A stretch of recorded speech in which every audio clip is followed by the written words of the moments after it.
بسم اللہ الرحمن الرحیم۔ ناظرین گرامی، آج ہم آپ کی خدمت میں عبد الملک بن مروان کی خلافت کے بارے میں عرض کریں گے۔ مروان بن الحکم کی وفات کے بعد ان کا بیٹا عبد الملک تخت نشین ہوا۔ عبد الملک سے اس دن بیعت لی گئی جس دن اس کے والد محترم مروان کا انتقال ہوا۔ عبد الملک وہ پہلے شخص ہیں جو مسلمان ہوتے ہوئے عبد الملک کے نام سے معروف ہوئے، اور یہی پہلے بادشاہ ہیں جنہوں نے درائم و دنانیز کو اسلامی طرز پر ڈالا، کیونکہ دنانیز پر رومی نقش اور دراہم پر فارس کا نقش ہوتا تھا۔ امام قصائی رحمۃ اللہ فرماتے ہیں کہ میں ایک دن ہارون الرشید کے دربار میں گیا، کیا دیکھتا ہوں کہ بادشاہ تشریف فرما ہے اور ان کے سامنے مال کا ڈھیر لگا ہوا ہے۔ ایک تھیلی میں اتنی اشرفیاں تھیں کہ تھیلی پھٹی جا رہی تھی۔ اتنے میں بادشاہ نے حکم دیا کہ اس تھیلی کی اشرفیاں مخصوص خادموں پر لٹا دی جائیں۔ امام قصائی رحمۃ اللہ فرماتے ہیں کہ میں نے دیکھا کہ بادشاہ کے ہاتھ میں ایک درہم ہے جس کے لکھے ہوئے نقوش چمک رہے ہیں۔ بادشاہ ان نقوش کو بار بار دیکھ کر یہ کہہ رہے تھے، قصائی جانتے ہو کہ سب سے پہلے ان درائم و دنانیز میں کس نے نقوش ثبت کرائے ہیں؟ امام قصائی نے کہا کہ جی حضور والا، یہ بادشاہ عبد الملک بن مروان نے کیا تھا۔ بادشاہ نے کہا کیا تمہیں اس بات کا بھی علم ہے کہ اس کا سبب کیا پیش آیا تھا؟ امام قصائی نے فرمایا بس مجھے اتنا معلوم ہے، تفصیل کا علم نہیں۔ بادشاہ نے کہا مجھ سے سنو، یہ تحریری نقوش رومیوں کا دین و مذہب ہے۔ مصر والے اکثر نصرانی المذاہب تھے، اس لیے کہ اہل مصر شاہ روم کے ماتحت تھے اور اہل روم کا مذہب نصرانی تھا، اس لیے شاہ روم اپنے مذہب ہی کے نقوش کنندہ کراتا تھا۔ مثلا ان کا نشان باپ، بیٹا اور روح تھا۔ یہ سلسلہ برابر چلتا رہا یہاں تک کہ آغاز اسلام میں بھی رائج رہا۔ بالآخر خلیفہ عبد الملک بن مروان کے عہد میں اس میں ترمیم کر کے ان دراہم و دنانیز پر اسلامی نقوش ثبت کرائے گئے، اور عبد الملک تو بہت تیز اور ذہین بادشاہ تھا۔ بس ایک دن ان کی نگاہ سے یہ سکہ گزرا تو انہوں نے اسے غور سے دیکھا، سوچا، پھر اسے عربی میں ترجمہ کرنے کا حکم دیا۔ چنانچہ ارکان حکومت نے ایسا کر دیا اور یہ طریقہ عبد الملک کو ناپسند آیا۔ عبد الملک نے کہا کہ یہ طریقہ ہمارے دین اسلام میں ناپسند ہے، اور رومی نقوش برتنوں اور کپڑوں میں پائے جاتے ہیں۔ اگرچہ وہ مصر میں تیار ہو کر دارالسلطنت روم میں جا کر رائج ہو جاتے ہیں، یہ نقوش صرف انہی چیزوں تک محدود نہیں تھے بلکہ پردے وغیرہ پر بھی بنائے جاتے تھے۔ یہ کام بڑے اونچے پیمانے پر ہوتا تھا اور اس قدر پھیلا ہوا تھا کہ ساری دنیا میں رائج ہو چکا تھا۔ چنانچہ عبد الملک بن مروان نے اپنے عمل مصر عبد العزیز بن مروان کو لکھا کہ یہ تمام رومی نقوش سکوں، کپڑوں اور پردوں وغیرہ سے مٹا دیے جائیں، اور نقش و نگار کے ماہرین کو ہدایت کر دیں کہ ان رومی نقوش کے بجائے ان تمام اشیاء میں اسلامی نقوش کلمہ توحید شاہد اللہ انہ لا الہ الا ہو ثبت کرایا جائے۔ ہارون الرشید نے امام قصائی سے کہا یہ جو سکے تم دیکھ رہے ہو عبد الملک ہی کے زمانے سے ڈلتے اور بنتے چلے آ رہے ہیں۔ نیز عبد الملک بن مروان نے اپنے تمام عاملین اور حکام کو یہ بھی تاکید کر دی تھی کہ وہ اپنے اپنے علاقوں سے تمام رومی نقوش کے سکے ضبط کر لیں۔ اس حکم کے بعد اگر کسی کے پاس پائے گئے تو انہیں سزا دی جائے گی یا قید کر لیا جائے گا۔ چنانچہ اس کے بعد عبد الملک نے کپڑوں، سکوں اور پردوں پر توحید کا نقش چھاپ کر پورے ملک میں رائج کر دیا، تو اس قسم کے چند نمونے شاہ روم کے علاقوں میں بھی بھیج دیے گئے۔ چنانچہ اس نئی ایجاد کی خبر تمام رومی علاقوں میں پھیل گئی، اس لیے روم میں اس نقش کا ترجمہ کرایا گیا اور بادشاہ کی خدمت میں بھیجے گئے، تو بادشاہ کو یہ بات سخت ناگوار گزری اور سخت غصہ آیا۔ شاہ روم نے فوراً خلیفہ عبد الملک بن مروان کی طرف خط لکھا کہ یہ سارے تحریری نقوش مصر میں روم کے لیے بنائے جاتے ہیں، یہ ہمارا طریقہ زمانہ قدیم سے چلا آ رہا ہے، اب آپ نے اسے ختم کر دیا ہے۔ اگر یہ طریقہ تمہارے پچھلے خلفاء کی طرف سے جاری کیا گیا ہے تو انہوں نے درست کیا تھا، لیکن تم نے یہ کام ٹھیک نہیں کیا۔ اگر تم نے ٹھیک کیا ہے تو پھر ان لوگوں نے غلطی کی ہے، اس لیے تم ان دو باتوں میں جس کو چاہو قبول کر لو، اور میں آپ کی خدمت میں ہدیہ بھیج رہا ہوں جو آپ کے شایان شان ہے، لیکن نقش و نگار میں اپنے نئے طریقے کو لغو قرار دے کر ہمارے رومی نقش و نگار کو برقرار رکھیں اور انہیں ہی جاری کرنے کا حکم دیں۔ میں اس سلسلے میں آپ کا شکر گزار ہوں گا، اور میرے ہدیے کو قبول فرمائیں، اس لیے کہ میں نے بہت قیمتی ہدیہ بھیجا ہے۔ شاہ روم کا خط جب عبد الملک بن مروان نے پڑھا تو اس کے قاصد کو واپس کر دیا، نیز قاصد سے کہا کہ جاؤ شاہ روم سے کہہ دینا اس خط کا کوئی جواب نہیں، ہمارے نزدیک اس کی کوئی اہمیت نہیں اور تمہارے ہدیے کو بھی واپس بھیجا جا رہا ہے۔ چنانچہ جب قاصد ہدیہ واپس لے کر شاہ روم کے پاس پہنچا اور حالات سے آگاہ کیا تو شاہ روم نے ہدیہ میں اضافہ کر کے عبد الملک کے پاس بھیجا، نیز یہ بھی کہلا بھیجا کہ مجھے امید ہے آپ میرے ہدیے کی قدر کریں گے اور اسے قبول فرمائیں گے، کیونکہ مجھے معلوم ہے کہ آپ نے ہدیہ قبول نہیں فرمایا اور نہ ہی میرے خط کا جواب دیا، اس لیے میں نے ہدیے میں اضافہ کر کے پھر ارسال کیا ہے، اور میری یہ خواہش ہے کہ رومی نقش و نگار ہی کو جاری کرنے کا حکم صادر کیا جائے۔ چنانچہ اس پر عبد الملک بن مروان نے شاہ روم کا خط پڑھ کر رکھ دیا اور اس کا ہدیہ واپس بھیج دیا۔ پھر شاہ روم نے خط لکھا اور اس میں یہ لکھا کہ تم نے میرے خط اور ہدیے کی توہین کی، میرے پاس جواب لکھنے کی ضرورت نہیں سمجھی، تو اولاً مجھے یہ خیال ہوا کہ شاید میں نے ہدیہ کم بھیجا تھا، تو اس میں پھر میں نے اضافہ کر دیا، پھر میں نے اسے تمہاری طرف بھیجا اور اب میں اس ہدیہ میں تیسری مرتبہ اضافہ کر رہا ہوں۔ شاہ روم نے لکھا کہ میں عیسیٰ ابن مریم کی قسم کھاتا ہوں کہ تم ضرور نقش و نگار کے بارے میں نظر ثانی کرو گے اور پہلے والے طرز پر رہنے دو گے، نیز میں اپنے ملک میں اپنے ہی طریقے پر دنانیز و دراہم کو ڈھا رہا ہوں، اور تمہیں یہ معلوم ہے کہ ہمارے یہاں اسی طریقہ سے ڈالا جاتا ہے، اور اسلام میں یہ طریقہ رائج نہیں تھا اور نہ ڈھالا گیا۔ اگر تم اسے تسلیم نہیں کرتے تو تمہارے نبی کی تصویر کا نقش بنایا جائے گا۔ مجھے امید ہے کہ جب تم یہ خط پڑھو گے تو پسینے سے شرابور ہو جاؤ گے، اس لیے جو میں کہتا ہوں اس پر عمل کرو اور اپنے ہاں ہمارا ہی نقش جاری کر دو، اس سے آپس میں تعلقات میں بہتری پیدا ہوگی۔ چنانچہ جب یہ خط عبد الملک بن مروان نے پڑھا تو برہم ہو گیا اور معاملہ سنگین ہو گیا۔ اس نے کہا کہ میں عبد الملک اسلام میں سب سے زیادہ منحوس پیدا ہوا ہوں، اس لیے کہ اس کافر کو گویا میں نے جناب رسول اللہ صلی اللہ علیہ وسلم کی خلاف ابھارا ہے، اور جس نے ہمارے نبی صلی اللہ علیہ وسلم کو گالی دی ہے وہ زیادہ مدت تک زندہ نہیں رہ سکتا، کیونکہ پورے عرب میں رومی سکوں سے معاملات طے کیے جاتے تھے، اس لیے عرب ممالک میں یکدم ان کا خاتمہ مناسب معلوم نہیں ہوتا۔ محمد بن علی بن حسین کا مشورہ۔ عبد الملک بن مروان نے تمام ارکان سلطنت کو جمع کر کے ان سے اس بارے میں مشورہ طلب کیا، لیکن کسی نے کوئی ایسا مشورہ نہیں دیا جو قابل عمل ہو۔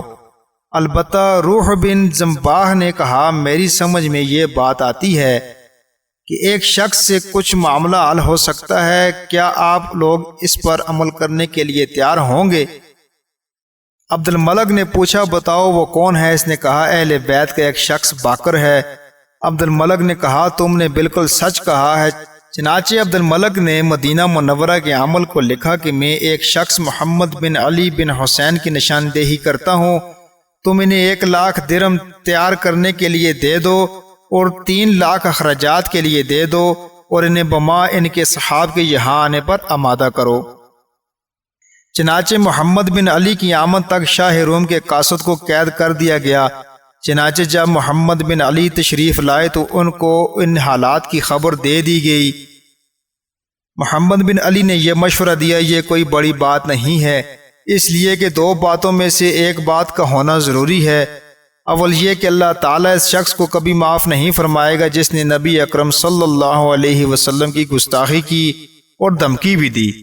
دوسرے یہ کہ ایک ترکیب سمجھ میں آ رہی ہے، آپ اسی وقت کاریگروں کو بلا کر دراہم و دنانیز کا سانچہ تیار کروا لیجئے جو سکوں میں کلمہ توحید کا نقش ڈال دیں، ایک طرف لا الہ الا اللہ اور دوسری جانب محمد رسول اللہ نقش ڈلوا دیجئے، اور سکوں کے درمیان نقطے میں ڈھالنے کا سال اور اس شہر کا نام بھی لکھ دیجئے جہاں یہ سکہ بنایا گیا ہے۔ پھر 30 درموں کا وزن 3 طریقوں پر مقرر کیجئے، 10 سکے 10 مسکال کے، اور 10 سکے 6 مسکال کے، اور 10 سکے 5 مسکال کے۔ اس طرح یہ سکے 21 مسکال کے ہو جائیں گے جو تقریباً 30 درم کے برابر ہوں گے۔ پھر ان کو 7 مسکال میں تقسیم کر دیا جائے اور ہر 7 کو شیشے کے ٹھپوں میں پگھلا کر ڈال دیا جائے تاکہ کمی و زیادتی کا امکان نہ ہو۔ اس طرح درم کا وزن 10 مسکال کے برابر ہو جائے گا اور دینار کا وزن 7 مسکال کے برابر۔ اس طرح اس دور میں درم میں کسرویہ کا رواج چل پڑے گا جیسے بغلیہ کہتے ہیں۔ اس لیے حضرت عمر فاروق رضی اللہ تعالیٰ عنہ کے زمانے میں خچر کے سر کا ایک نشان بنا ہوا ہوتا تھا جسے سکہ کسرویہ کہا جاتا تھا، اور اس کے اوپر بادشاہ کی تصویر اور تخت کی تصویر ہوتی تھی۔ فارسی زبان میں خرد و نوش لکھا رہتا تھا، چنانچہ درم کا وزن اسلام سے قبل 1 مسکال تھا، اور وہ درم جس کا وزن 6 مسکال 10 مسکال اور 5 مسکال تھا وہ ہلکے اور وزنی سکوں کے نام سے مشہور تھے اور ان پر فارسی نقوش بنے ہوئے تھے۔ چنانچہ یہ کام محمد بن علی کے مشورہ کے مطابق عبد الملک بن مروان نے کر ڈالا۔ نیز عبد الملک نے محمد بن علی بن حسین سے یہ بھی کہا کہ آپ سکوں کے متعلق تمام اسلامی ممالک کو لکھ کر بھیج دیں کہ تمام لوگ ہمارے ڈھالے ہوئے سکوں سے ہی معاملات خرید و فروخت کریں، جو بھی اس کی خلاف ورزی کرے گا اسے اس جرم میں قتل کر دیا جا سکتا ہے۔ اور یہ بھی ہدایت کی گئی کہ جو سکے اس سے قبل چلتے تھے انہیں جمع کر کے دارالسلطنت ڈھالنے کے لیے بھیج دیا جائے۔ عبد الملک بن مروان نے یہ اہم کام کیا، چنانچہ اس کے بعد شاہ روم کے قاصد کو یہ کہہ کر واپس کر دیا کہ شاہ روم سے یہ کہہ دینا کہ تم جو اقدام کر رہے ہو اللہ تعالیٰ کے نزدیک وہ ممنوع ہے، اور میں نے تمام گورنروں کو حکم بھیج دیا ہے کہ پہلے دور کے سکوں کو ممنوع قرار دیا جا رہا ہے، لہٰذا انہیں جمع کر کے دارالسلطنت میں نئے سرے سے اسلامی نقوش کے مطابق ڈھالنے کے لیے بھیج دیا جائے۔ چنانچہ جب یہ ساری باتیں شاہ روم کو معلوم ہوئیں تو درباریوں نے شاہ روم سے کہا جو آپ نے اس سے قبل بذریعہ قاصد شاہ عرب کو دھمکی دی تھی اس پر عمل کیجئے۔ شاہ روم نے کہا بھائی میں نے تو انہیں دھمکایا تھا اور بذریعہ روب کام نکالنا چاہتا تھا، لیکن انہوں نے میری دھمکی کی پرواہ نہیں کی، لہٰذا اب میں اس کے سوا کیا کر سکتا ہوں کہ ہمارے ہاں تو ہمارے ہی طرز کے مطابق سکے رائج ہوں اور مسلمان ہمارے سکوں کو قبول نہیں کریں گے۔ حاصل کلام یہ کہ شام روم کچھ نہ کر سکا اور محمد بن علی بن حسین کے مشورے کے مطابق سب کچھ ہوا۔ چنانچہ ہارون الرشید نے یہ قصہ بیان کر کے بعض خادموں کے پاس 1 درم دیکھنے کے لیے پھینکا۔